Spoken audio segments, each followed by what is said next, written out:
শনিবার দিবাগত রাত ৩টার দিকে কুমিল্লার পদুয়ার বাজার রেল ক্রসিংয়ে ঘটে এক ভয়াবহ দুর্ঘটনা।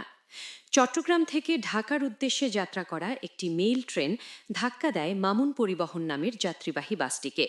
সংঘর্ষের তীব্রতায় ট্রেনটি বাসটিকে প্রায় ১.৫ কিলোমিটার দূরে টেনে নেয়। আর এই ভয়াবহ ঘটনায় ঘটনাস্থলেই নিহত হয় ৭ জন।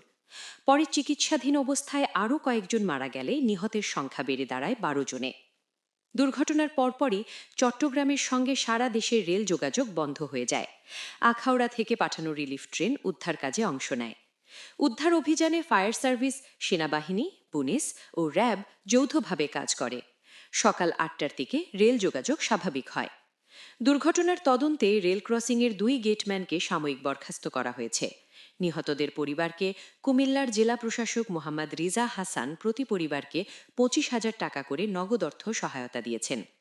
তদন্তের জন্য ৩টি কমিটি গঠন করা হয়েছে, যা দুর্ঘটনার সঠিক কারণ খুঁজে বের করবে।